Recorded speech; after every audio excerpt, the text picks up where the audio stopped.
সাংবাদিকতার কার্ড ও পর্যবেক্ষকদের কার্ড আপনারা যারা গ্রহণ করতে চান, ত্রয়োদশ সংসদ নির্বাচনে আমরা দেখেছি অনলাইনের মাধ্যমে আবেদন করে কার্ডটা সংগ্রহ করার একটা প্রক্রিয়া চালু থাকলেও সেখানে অনলাইনটা এখন কাজ করছে না। সার্ভার প্রচুর পরিমাণে ব্যস্ত এবং সার্ভারটা অফ করে দেওয়া হয়েছে।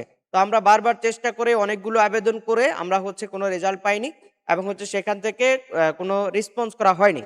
তো আমরা এর মধ্যে অনেকের সাথে যোগাযোগ করার পরে নির্বাচন অফিস থেকে আমাদেরকে ফাইনালি জানিয়েছে আপনারা আমরা আপনাদেরকে ফর্মটা দিয়ে দেব। এই ফর্মটা পূরণ করে আপনারা নির্বাচনী অফিস থেকে আপনারা সরাসরি পেপারসগুলো জমা দিয়ে আপনারা আপনাদের এই পর্যবেক্ষক কার্ড এবং সাংবাদিক কার্ডটা আপনারা গ্রহণ করতে পারবেন। প্লাস গাড়ির যে স্টিকার সেটাও আপনারা গ্রহণ করতে পারবেন। তো সেটার পুরো প্রক্রিয়াটা আপনাদেরকে বলে দিব। আপনারা সেখানে কি কি জমা দিবেন, কিভাবে জমা দিলে আপনারা কার্ডগুলো খুব সহজে পাবেন। চলে যাব মূল ভিডিওতে। তার আগে বলবো আপনারা যারা আমাদের চ্যানেলে এখনো নতুন আছেন অবশ্যই আমাদের চ্যানেলটিকে সাবস্ক্রাইব করে দিতে হবে। আমরা চলে যাচ্ছি মূল ভিডিওতে। তার আগে বলবো আপনারা যারা দেশে বা বিদেশে চাকরির জন্য দক্ষতা উন্নয়ন সার্টিফিকেটগুলো গ্রহণ করতে চান, আমাদের স্ক্রিনে দেওয়া হোয়াটসঅ্যাপ নাম্বার অথবা ওয়েবসাইট ভিজিট করতে পারেন। প্রচুর পরিমাণে কোর্স সেখানে দেওয়া আছে। কোর্সগুলো করে আপনারা খুব সহজে অনলাইন ভেরিফাইড সার্টিফিকেটগুলো গ্রহণ করতে পারেন।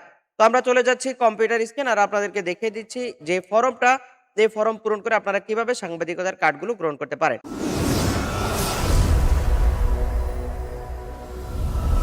আমরা দেখতে পাচ্ছি আমাদের সামনে একটি ফর্ম ওপেন করা আছে। ত্রয়োদশ জাতীয় সংসদ নির্বাচন ও গণভোট 2026 নির্বাচনী সংবাদ সংগ্রহে আগ্রহী সাংবাদিক অথবা গণমাধ্যম কর্মীদের আবেদন ফর্ম। একই ফর্মে আপনারা যারা পর্যটক তারা কিন্তু আবেদন করতে পারবেন। তো এখানে আবেদন করার প্রক্রিয়াটা বলবো।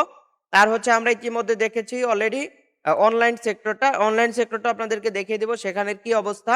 তো আমরা এখানে দেখেছি প্রথমে আপনাকে দিতে হবে ছবি, এক কপি পাসপোর্ট সাইজ এবং এক কপি আপনাকে দিতে হবে স্ট্যাম্প সাইজ। তারপর আপনার নাম, ফোন নাম্বার, জাতীয় পরিচয়পত্র দিয়ে পূরণ করবেন। এখানে আপনাকে সংযুক্তি দিতে হবে। সংযুক্তির মধ্যে আপনাকে টিক দিতে হবে আপনি যেই সংযুক্তিগুলো দিবেন। জাতীয় পরিচয়পত্র দিতে হবে। তারপরে পিআইডি অ্যাক্রেডিটেশন কার্ডের কপি, ফ্রিল্যান্স সাংবাদিক হলে বাধ্যতামূলক। তারপর অর্থাৎ যারা ফ্রিল্যান্স সাংবাদিক তাদের জন্য এটা বাধ্যতামূলক।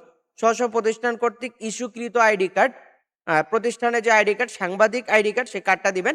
গণমাধ্যমের অফিসিয়াল প্যাডে নিউজ এডিটর, চিফ রিপোর্টার, বার্তা প্রদান, ব্যুরো প্রদান, জেলা প্রতিনিধি কর্তৃক স্বাক্ষরিত আবেদন কপি।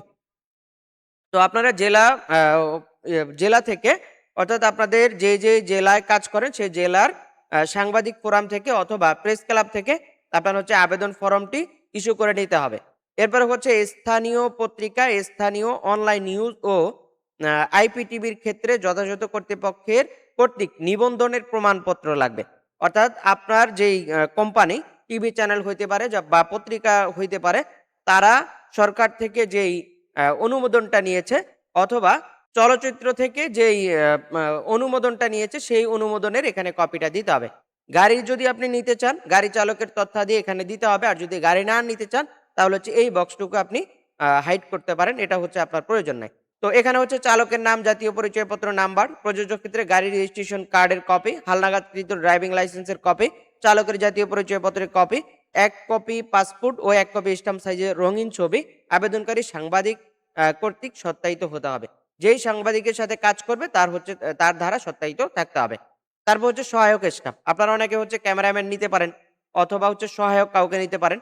তো সেই ক্ষেত্রে সহায়ক স্টাফের মিডিয়া, ক্যামেরা পার্সন, অন্যান্য তথ্য যদি থাকে তাহলে সেক্ষেত্রে তার নাম, মোবাইল নাম্বার, জাতীয় পরিচয়পত্র নাম্বার, সংযুক্তি দিতে হবে কি জাতীয় পরিচয়পত্র, স্ব প্রতিষ্ঠান কর্তৃক ইস্যুকৃত আইডি কার্ড, এক কপি পাসপোর্ট, এক কপি স্ট্যাম্প সাইজের ছবি। তারপর আবেদনকারী সাংবাদিক কর্তৃক সত্যায়িত হতে হবে। যার সাথে কাজ করবে ওনার মাধ্যমে সত্যায়িত করতে হবে। আমি এই মর্মে ঘোষণা করছি যে উপরে প্রদত্ত সকল তথ্য সঠিক এবং আমি নির্বাচনী সংবাদ সংগ্রহে দায়িত্বপ্রাপ্ত সাংবাদিক গণমাধ্যম কর্মীদের জন্য নীতিমালা 2025-এর 10 নং অনুচ্ছেদ উল্লেখিত নির্দেশনাবলী মেনে চলব। আবেদনকারী স্বাক্ষর এখানে অবশ্যই দিতে হবে। এটা আপনারা যারা সাংবাদিক অথবা পর্যবেক্ষক হিসেবে আবেদন করবেন, এই ফর্মটা আমাদের ডিসক্রিপশনে দেওয়া থাকবে লিঙ্ক, আপনারা সেখান থেকে নিতে পারবেন খুব সহজে। অথবা আমাদের ওয়েবসাইটও আপনারা ফলো করে সেখান থেকেও গ্রহণ করতে পারেন। এবং এভাবে প্রক্রিয়াগুলো ফলো করলে আপনারা খুব সহজে আপনাদের এই কার্যক্রমগুলো করতে পারবেন এবং সাংবাদিকতার যে কার্ড, সেই কার্ডটা আপনারা খুব সহজে সংগ্রহ করতে পারবেন। এটা প্রসেস। তো আপনারা এই প্রসেসগুলো ফলো করে সাংবাদিক প্লাস পর্যবেক্ষক এই কার্ডগুলো খুব সহজে গ্রহণ করতে পারেন। তো এটা হচ্ছে প্রসেস। আজকের মতো আপনাদেরকে আমরা আজ আমাদের এই সাংবাদিকতার কার্ডের যে প্রসেসিং সেটা জানিয়ে দিলাম। তো আপনাদেরকে বলব আপনারা যারা আমাদের চ্যানেলে এখনো নতুন আছেন অবশ্যই সাবস্ক্রাইব করবেন। আর যারা অলরেডি করেছেন আপনাদেরকে ধন্যবাদ জানিয়ে আজকের মতো বিদায় নিব। তবে শেষ সময় আপনাদেরকে বলি আপনারা যারা দেশে বা বিদেশে চাকরির জন্য দক্ষতা উন্নয়ন সার্টিফিকেটগুলো গ্রহণ করতে চান, আমাদের স্ক্রিনে দেওয়া হোয়াটসঅ্যাপ নাম্বার অথবা ওয়েবসাইট ভিজিট করতে পারেন। প্রচুর পরিমাণে কোর্স সেখানে দেওয়া আছে। কোর্সগুলো করে আপনারা খুব সহজে অনলাইন ভেরিফাইড সার্টিফিকেটগুলো গ্রহণ করতে পারেন। তো আজকের মতো বিদায় নিচ্ছি। দেখা হচ্ছে আমাদের পরবর্তী কোনো আপডেট ভিডিওতে। আসসালামু আলাইকুম।